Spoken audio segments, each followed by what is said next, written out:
Hello and welcome back to another 5K tennis discussion. You know me, Carla, I always forget the day of the week and the date. I know it's Friday, and I think today is January the 31st. Is that correct? Yes, it is. Let's get down.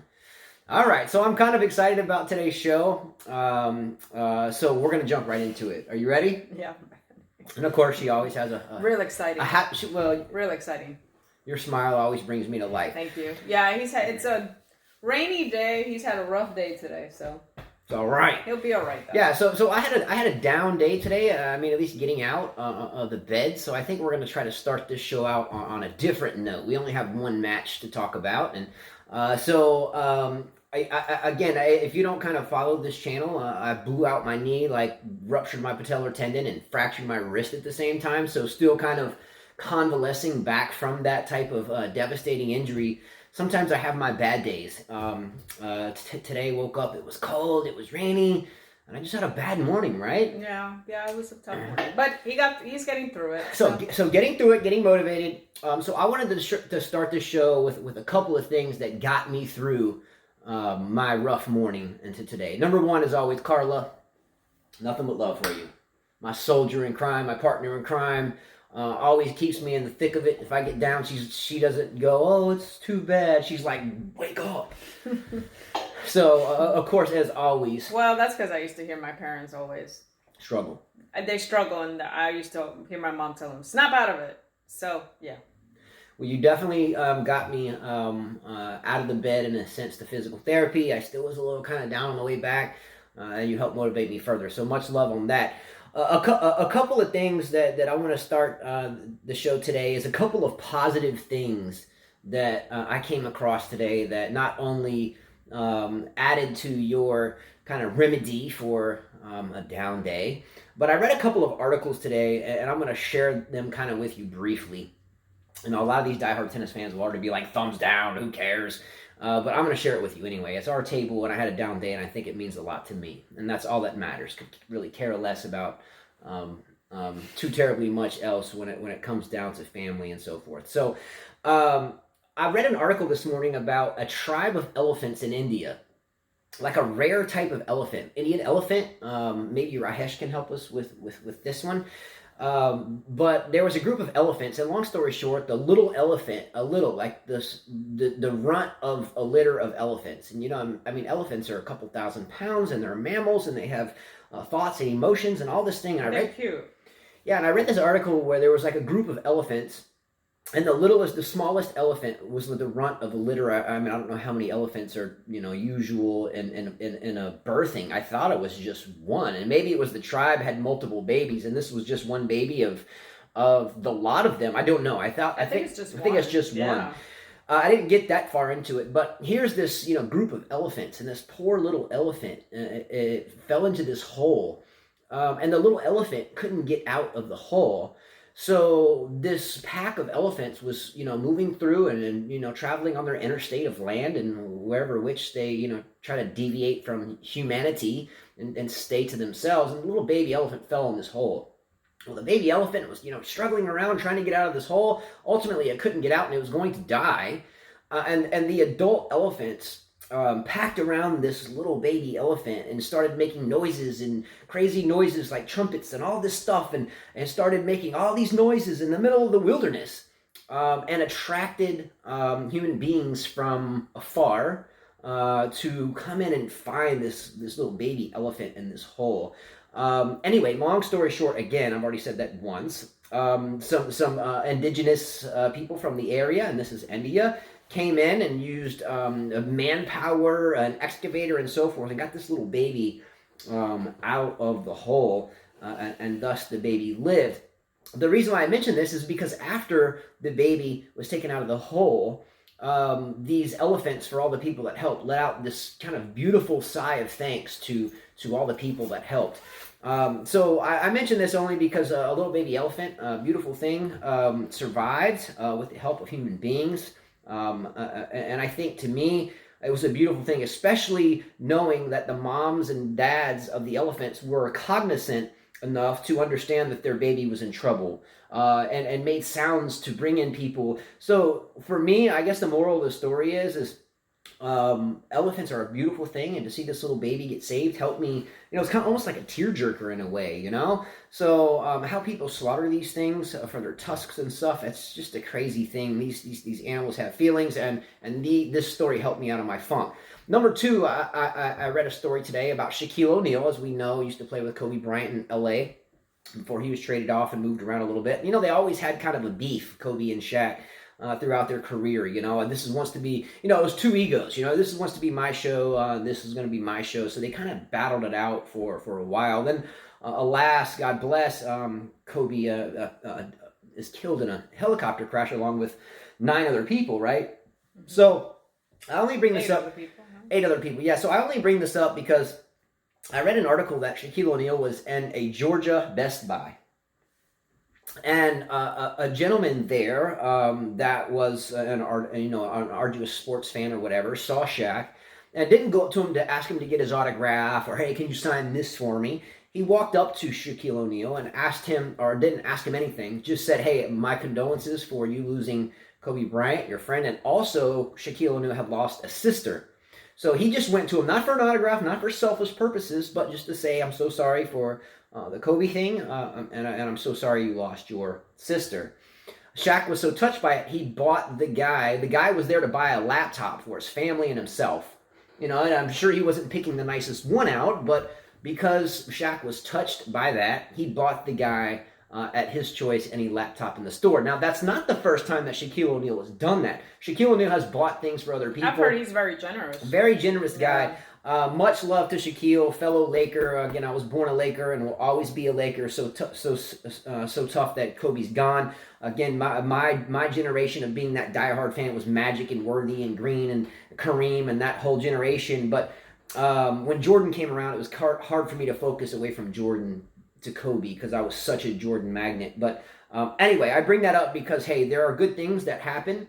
And you just have to be a believer in good things. Yeah, going back to your elephant thing, I don't know how anybody kills any animal for just to hunt. I understand to eat, but not to just hunt. Yeah, even to eat though. I mean, I wouldn't go wait in the woods. Well, there's people in third world countries and they need to eat, so they have to. Well, yeah, I'm in the context of living here in the United States. I wouldn't go out in the woods and wait in a tree stand and blast a deer. I wouldn't. Whether I'm going to eat it or not. I mean, go to the grocery store. Why would I want to shoot the innocent little deer? What was the movie? Well, I mean, Joe Pesci was in it. The things at the grocery store go through their things too. But yeah, but you're not actually. Well, anyway, I won't get into that. Another positive I saw today was a really fun thing, and this one I told you earlier. She went to a doctor's appointment, and I was sitting here, and I was really down. I'm good. So good that it was so quick. What are you talking about? My doctor appointment. Oh, your doctor appointment went well. So good. But I was sitting here, she tried to travel afar. We live on an island with a long bridge, and you have to go 45 minutes to get anywhere. But I was sitting here and kind of in my, geez, do I have the energy even to write this show today or even think about tennis today because of where my mind was. But there was an article I read that was accompanied by some video. We won't show it here. But there was a really touching video at a middle school, and I didn't get the location. But here's this teacher, and we all know that teachers that teach our children are very much underpaid. Underpaid, overworked. They're babysitting 30 kids, 40 kids, 50 kids, some places 70 kids in a classroom, 6 periods a day. Gee whiz, thank goodness for the teachers. But the teacher had a pair of basketball shoes in his classroom that he liked. Teachers can't afford like Jordans or Kobe's or whatever, but I think he had a pair of really nice basketball shoes he left in his classroom. Well, he leaves the classroom and his sneakers were stolen. So it hurt him. He didn't never mention anything about it. However, fast forward, all the kids in his classroom in which they were stolen put their money together and bought him a new pair of shoes.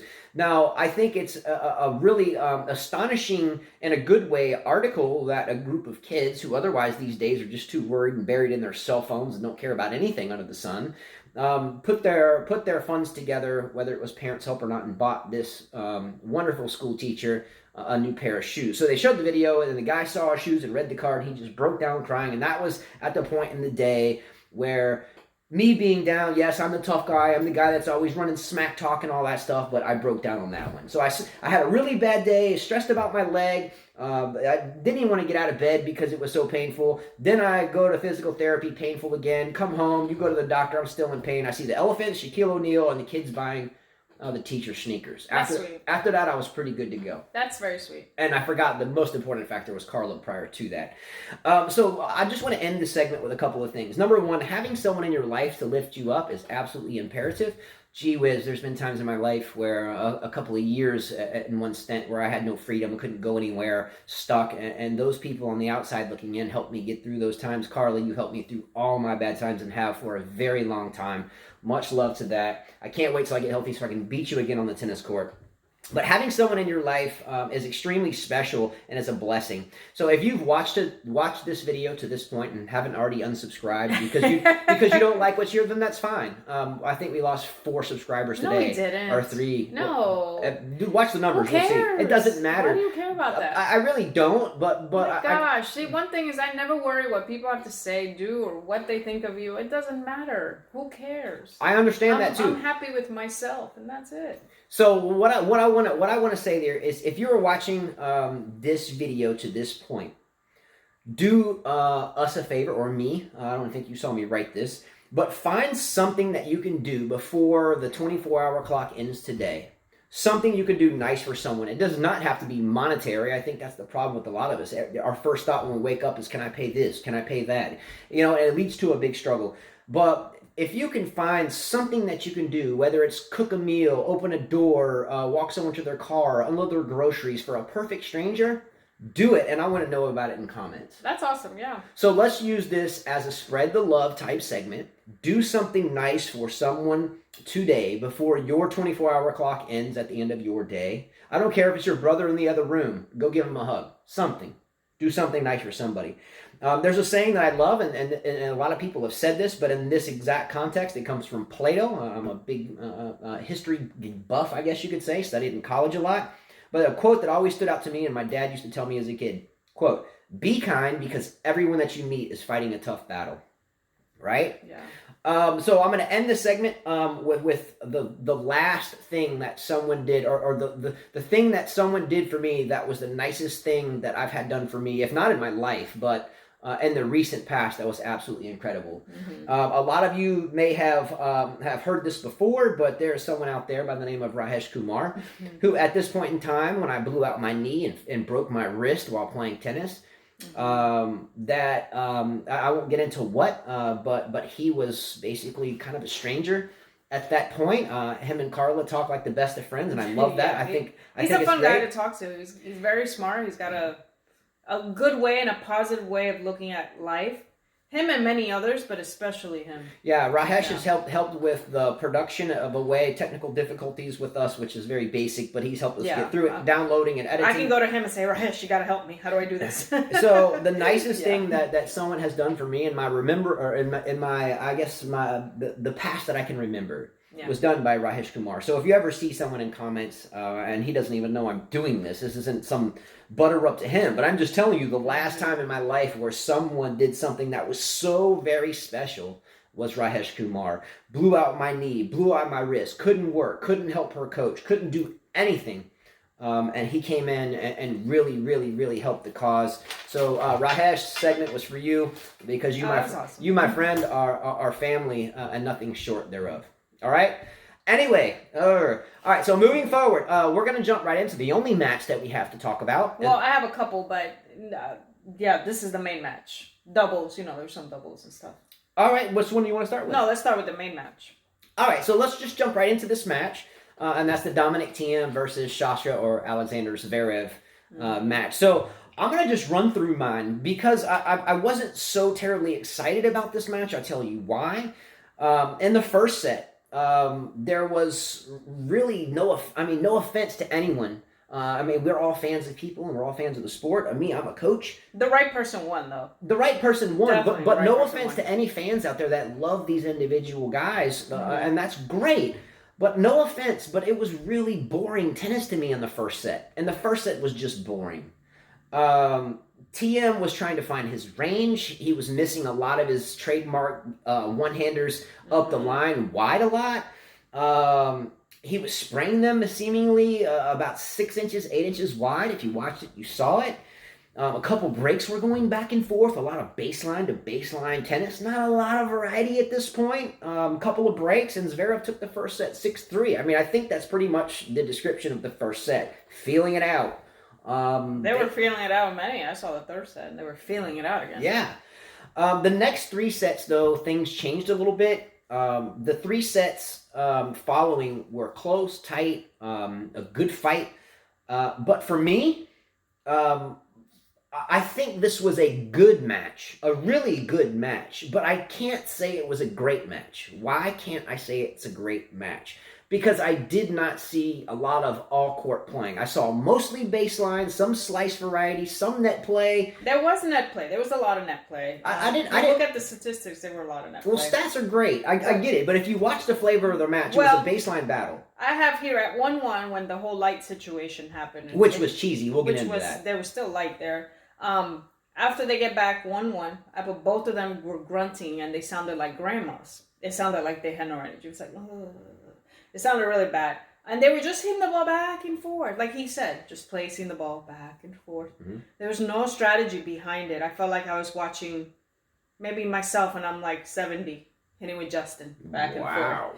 You know, I still can't get over his hair, Dominic Thiem's hair. I just don't understand who gave him that advice of frosting his hair and straightening it. It's just awful. I'm sorry. Just awful. Hopefully he shaves it before the final. He would look better with a shaved head. I'm sorry. It's just hideous. Sorry. The worst part for me was that Zverev, I put here at 30-40 break point, was attempting to volley and hit it right back to Thiem. Didn't put the volley away. Hit it right back to him where Thiem hit a one-handed backhand past him. I'm like, wait a minute. Didn't we learn as juniors? The first thing we tell you as juniors is don't volley back to your opponent. Well, we know that Zverev doesn't have the most effective net game. He's growing into it. Like he's seemingly overnight transformed his serve, but we'll see how that unfolds. He did come into the net 51 times. 51 times. And he won 36 points of those 51 times. I get, this is where stats can confuse you. No. And I'm going to, look. The reason why he came into the net is because he had no choice. He had no choice. No, I was getting to that. That's what I'm saying. He had no choice. He had to come into the net. Yeah, there was no choice. Let's define this real quick. There wasn't a strategy. You can go back and look at stats and say, hey, 51 points were decided at the net. But the fact is, was the point put together to get to the net, or did they just have to end up there? No, there's a big difference there. He had to be there. Whereas Thiem did approach the net with a purpose and won 23 out of his 27 points. He had a purpose when he went to the net. There was also on that set a verbal code violation at 4-4. He could not challenge a ball. And he said something to the umpire. They gave him a code violation. Then he does an ace, and he says, "Come on!" I thought that was the highlight of the match. Look, that was the highlight of the match. Statistics, I forget. In college, I took a stat 1 and 2, 201, 212, whatever. And I remember the professor, I had the same one for both classes. And the teacher would come in and always say the same thing to every class because there was always new students, And she would always say, it was a girl, she would always say, there's no better way to lie than with statistics. Mm-hmm. Okay, because you can really lie pretty good with statistics. Now, look at these numbers. You would think that Zverev won. I'm going to give you some lying statistics in a second, but 3 hours 42 minutes was this match, and I hope Thiem has energy for Djokovic. Here's my problem with this match, not from the players, but from the tournament organizers and Tennis Australia as a whole. No offense to anyone Australian out there. This is for the tournament organizers and the fundraisers and sponsors as a whole. Did we not gripe on last show about their own home favorite, Ashley Barty, coming out and having to play without the roof shut, with no AC on, in 102-degree heat, and she lost to Kenin, right? Yeah. So here we are with the bigger ticket thing, no offense to the ladies, but the men's side, unfortunately, and this is debatable, but unfortunately is the bigger ticket, right?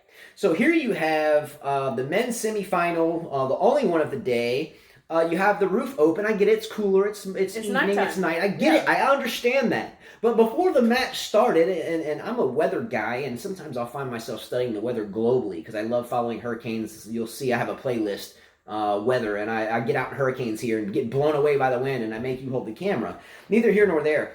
But there was rain in the forecast, but yet the roof stayed open. So here you are, and I get it was a short delay, but you get a little bit of a rain delay. You know, no big deal, whatever, trivial, it was only short. I get that. But then you have this really peculiar thing. A light bulb went out somewhere during the match. A light bulb, whatever. I mean, I wasn't there. I think when you're a player, lights will affect you when serving. Okay, and you know this. You've played your entire life and have played under lights with roofs and bubbles and enclosed or out. Yeah, I played in bubbles. It's tough to play in bubbles. Yeah, we played in a bubble in Virginia Beach, and you know you had this concave kind of bubble thing and kerosene heaters, and then when we would toss, the lights would run right above the head. So if you didn't get the toss a little out of the beam, then you were blinded by the light. What's that song? Blinded by the light, wrapped up like a douche. Is that Billy Joe? In the middle of the night. I don't know, but I never understood why in that song they said wrapped up like a douche. And maybe I have that word wrong. But isn't douche like a female thing? I don't know. Maybe that's douche wrong. is also like an idiot. Okay, well, a douchebag. Oh, I get it after all these years. Oh, that's awesome, bro. Didn't know. Okay, so here we are, and one of the coaches that I know that Furzy09 out there does not like. What's up, Furzy? He does not care for Darren Cahill. I agree with you, Furzy. I don't care for Cahill. I don't think he's the best coach. However, for one moment in time, I agree with Darren Cahill that there is absolutely nothing wrong with the lighting on the court, and no, why there is was it stopped? nothing wrong. Now the reason why that's not coaching. No, there is a reason. Why the lights were an issue, because you have to look at the two players that are on the court. Okay, now follow me on this one. Now, one thing I want to say before I have someone yelling at me about, please don't forget that, you know, the Australian bushfires and maybe they didn't have the funds to replace the light bulb or to shut the roof. I get that. But as I remember correctly, these major tournaments are run by a multitude of sponsors, and as long as you can pay the prize money, your tournament's set, and you should have maintenance money to close roofs and turn on lights. But now remember, Barty was left in the scorching sun. They didn't close the roof middle of the day. I would have put her match prime time or in the evening and not made her play earlier in the day if you want her to have an inkling of wind with the bulky frame. But it just makes you wonder, okay, no AC, the light bulbs are going out, the roof hasn't been shut, you know, what's going on here? But the light thing for me was really soft on both players. The players, both of them, and from what I saw, and I most of the time I turn down commentary because I can't stand to listen to it. It's all self-motivated and it's all jargon. Like, anyway, I won't get into who and why. But the light bulb thing was soft. Cahill agreed with it, saying, you know, I don't know why they're not playing, quote unquote. I have no idea why these people aren't playing. I've played on this court, quote unquote, 1,000 times or been here 1,000 times. There's nothing wrong with this court. Why aren't they playing? Now let's think about this. Sasha Zverev hates puppies. Okay? He yells and pouts and stomps his feet at his boxes when something doesn't go his way. And he fires people because he's pouting, fires coaches and stomps his feet and whines like a little baby. Well, I think Lendl fired him, right? Whatever. Lendl fired him. Go Lendl. I don't blame him. Now, Dominic Thiem on the other side is Master Splinter reincarnated with now silver-tipped silky smooth hair that has changed his whole persona from a ball cap guy to a non-ball cap guy, to a headband guy. And the shirt is hideous. And now we got a headband guy with silky smooth hair, and he always finds a way to do this. Yeah, it's horrible. And the camera. Now, when I grew up, if my dad caught me doing this in the mirror, he'd be like, grow up, boy, man up. But I gotta watch silky smooth Thiem.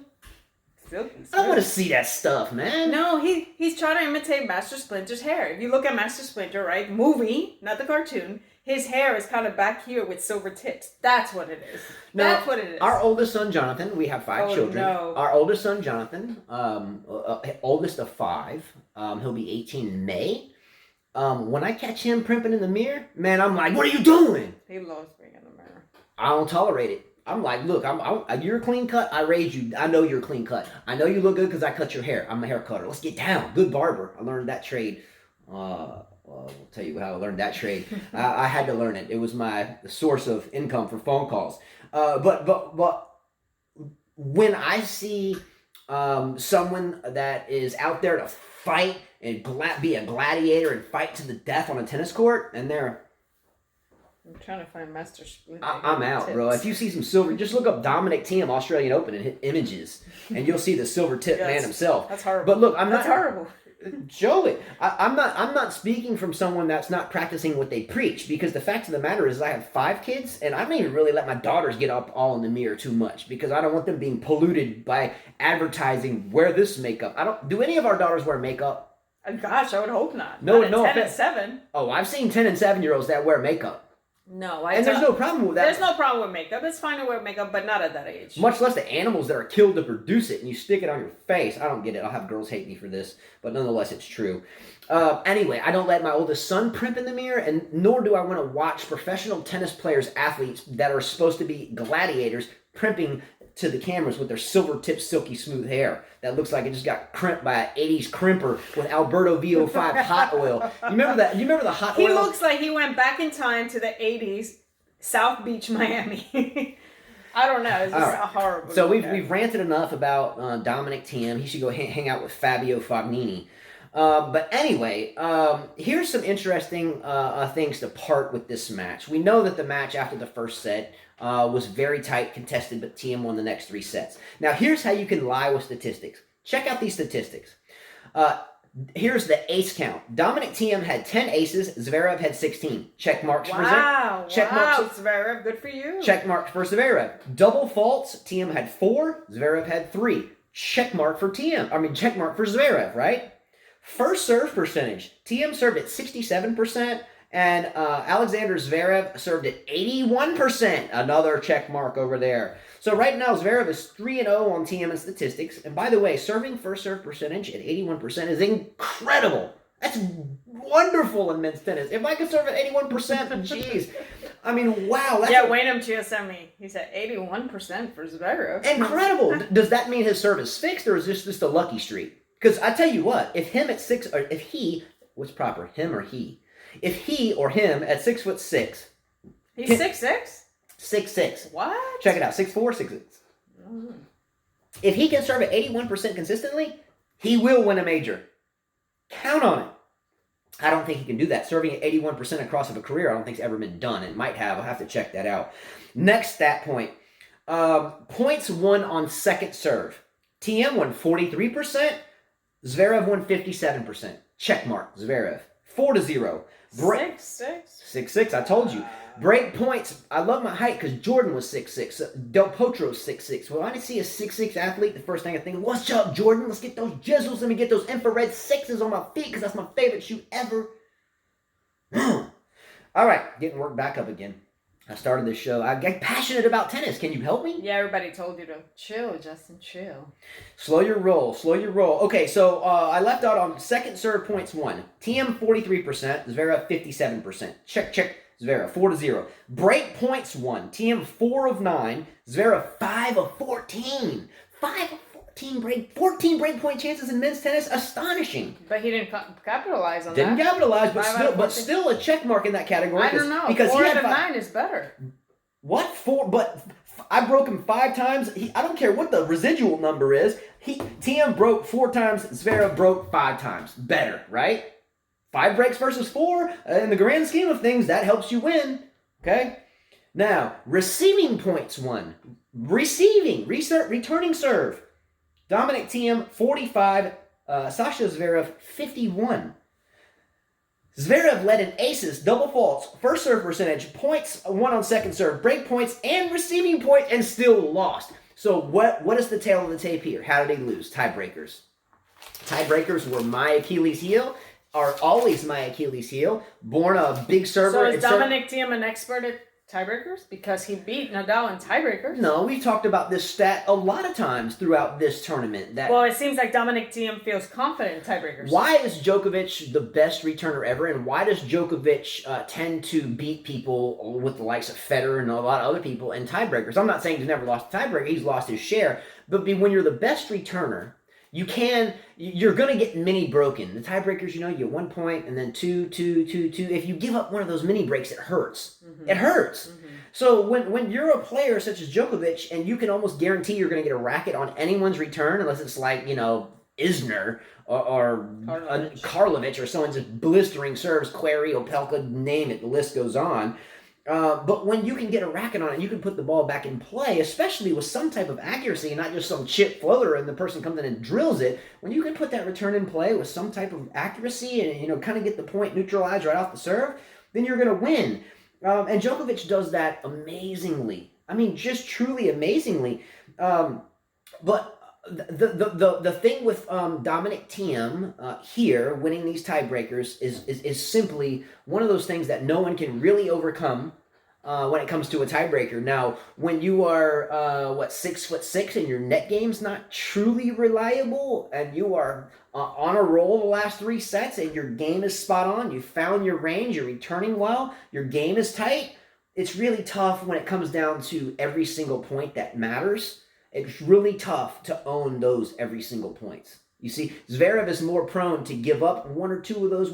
So when Zverev is in a long game or a regular game, 15 love, 30 love, whatever, he can find himself with the ability to catch up. So if I get down love 40, 15, 40, 30, 40, whatever, I still have a fighting chance. But in a tiebreaker, you don't have that luxury. All right? Mm-hmm.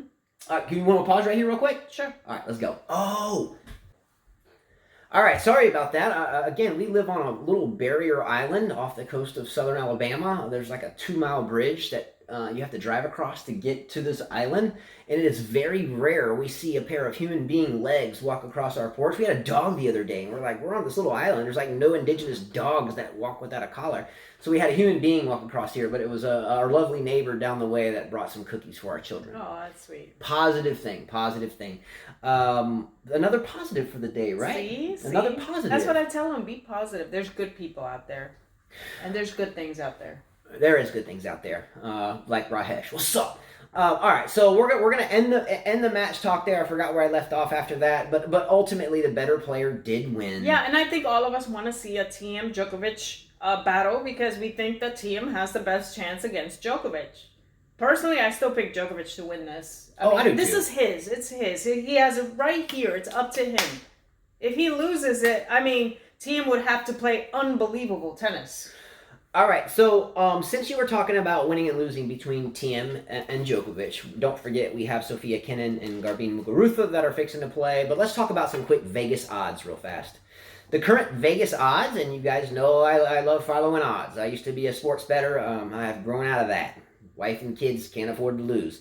But here's the current Vegas odds for the Dominic Thiem and Djokovic match. Right now, Dominic Thiem is obviously the underdog, and he is plus 320, which means if I bet $100, then and Dominic Thiem wins, then I get back 320. So, okay. Now, Djokovic is the heavy favorite at minus 350. So that means if I bet $350, if I won that, I get my $350 back, and then the $100 that I bet. See what I'm saying? So, now let me skip to the women's side real quick. Sofia Kenin is the slight underdog at plus 160. So if I bet $100 and she wins, I get back 160.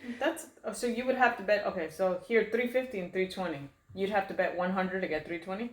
Yeah, if you took the underdog, but here you would have to bet 350. 350 to get 100 back. Oh wow! So look, if you were a quasi-millionaire, Carla, and I had $3.5 million to bet on Djokovic, and I won it, I would get $1 million back. However, if I lost it, I would lose $3.5 million. Oh my gosh! So in other words, he's a heavy favorite. Yeah. Not quite as heavy as he was over Federer. Djokovic was minus 850 against Federer. So Dominic Thiem is more of a favorite than Federer was by more than double. That makes sense. Yeah. On the women's side, Sofia Kenin is plus 160, meaning you bet 100, you get back 160. Muguruza is minus 175, so a slight favorite. You bet 175, you get back 100 if you win. So here's the fun I want to have with this segment, and this involves comments. So if you leave a comment, we can check it because your answer, for some reason, when we hit your answer to look at your answer, it brings us right to the point in the video where you left it. Maybe I'm just dreaming, but I think that's how it works. So here's a hypothetical or a pretend type scenario, okay? If you were a betting person, or in a dream world, if you could afford to bet, or even if you don't like betting and you just had to, who would you bet on with those odds and how much? Let's have fun with this one. We don't need to dwell on it. Leave it in comments. I'll tell you who I would bet on, though. Just because of the return in the match, I think Djokovic will win, but just because of the return, I'm going to put $1,000 on Dominic Thiem. Pretend, obviously. I don't have $5 in my wallet. But Dominic Thiem plus What? the 320. Oh So my gosh. actually, it's empty. But That's because we don't carry cash in our bank. all right, Come on all now. right. So look. Who does? So if I put $1,000 on Thiem, if I won, I'm getting back 3,200. Got it. I'm going to also put $1,750 on Muguruza, which will return me 1,000 if she wins. If I lose the Dominic Thiem match, then I'll lose 1,000, and if I lose the Muguruza match, I'll lose $1,175. If I win, I'll get 3,200 plus You guys are getting a school up in betting. So let's have fun with this one and run with it. Who would you pick? How much? Let's get it going in comments. Last topic is racket stringing. Before you go. Go ahead, go. Women's doubles champion is Babos and Mladenovic. Good for 6-2, 6-1. I was looking up her record. Mladenovic, well, she won the 2020 Australian Open with Babos, and they won the 2019 French Open together, the 2018 French Open, and she's won the 2016 French Open with another partner. So that's pretty good, right? Yeah, and where's Jamie Murray and Bethany Maddox Sands at right now? Well, that's the other thing I was going to say. He's trying to do something that, trying to have the best, he's trying to complete British Open era slam record. He has one of the best British slam records. He has 7 Grand Slams. In total, he's going for 8. 1 Australian doubles and 1 U.S. Open doubles, 2016, both one in the same year with his partner back then, Bruno Soares from Brazil. He's won a Wimbledon 2007 with Jelena Jankovic. 2017 with Serbia. 2017 with Hingis. Then he won the U.S. Open with Hingis again in 2017. 2018 and 19 he won the U.S. Open with Bethany Maddox Sands. 2015 he won Davis Cup. And after all those winnings, his total prize money, which is probably gone, $4,746,977. Well, I would assume his prize money is not a factor, given that his basically family is royalty and his brother has won 3 majors. Do you remember? You mentioned Helena Jankovic. Jelena Jankovic. Yeah, Helena. Yeah. Yeah. Do you remember when Helena Jankovic was hanging out with our buddy Greg Moya in Hialeah Gardens, Florida? I don't. You do. Oh, anyway, Greg Moya was a phenomenal junior tennis player and is now doing CrossFit stuff. By the way, they both Maddox Sands and Jamie Murray were number 1 in doubles at some time. Bethany Maddox Sands, for those of you who don't know her, you guys should know her. She's the one with the wild dress attire, tattoos and hair, and she also is one of the best commentators if you watch her. And one of hair. And one of the best doubles specialists on the planet ever. She used to play doubles with Safarova, who's retired. And what did they win, like 17 majors or something? Well, she won the Australian 2015, 2017, both year 2015 and 17, French Open 2015, 2017, U.S. Open 2016. She's won mixed Australian 2012, French 2015, U.S. Open 2018, 2019. Her prize money is over $7 million, but she's played singles. If you have followed this channel and watched our shows, we spoke about the importance of a point that Jamie Murray and Bethany Maddox Sands were complaining about. It was a break point at 1-0 in the first set, and the common media person was making a story of it. Why would you do this? 1-0. What does it really matter? It's because at this level of doubles, a break point, giving up a break, basically can cost you a set, and pretty much is a given. This is the highest level of doubles, mixed doubles, and breaks don't come easy. Jamie Murray, by the way, is arguably up there with doubles players like, what is it, Farah and Cabal, the 2 top guys. I think one of them just got in some trouble. Maybe. Yeah, but Jamie Murray's probably higher than them. Yeah, he is a doubles specialist. Well, he said after making $456, I read an article, $456 in singles to qualify. Yeah. He realized that he had to take a different route to his career. Yeah, good for them, and great research there. I didn't realize they were in the final, but now you can see how important that 1 point was in like the second or third round when it was break point at 1-0 in the first set. And basically, if they would have lost that, there's a big percent chance that they wouldn't be there now. Yeah. All right. So last topic. This has to do with racket stringing. Again, Carla and I are both stringers. I was raised as a stringer. I don't enjoy being a stringer. I taught Carla later on. We met, by the way, going through. I was already a certified coach. She was going through the program and wanted some help. So that's how we met in the first place. She wanted to know what she needed to study for and be ready for, and I helped her with that. The rest is history. During that time, I taught you to string rackets. And yes, he did. And she does it really and good. I had to learn quickly because I got asked to go string some college. Yeah. So I only mention this because I love the string. It's a passion of mine. It's one of those things I've done since I was a boy. My dad made me do it on my own rackets as with the Woody, and then the Ultra 2, the standard head Wilson graphite Kevlar Ultra 2 with 68 square inch head, whatever. But I would always string my own rackets. So it's one of those things I can kind of do with my eyes closed in a sense, unless it's like weaving polyester through the crosses. I can kind of do everything else without even looking. Synthetic gut, I can just go and not even look. But I read an article today about a gentleman that was a major tournament stringer that traveled around with his wife for many of years and now is retired in the Melbourne area. And I didn't grab his name. I didn't see it.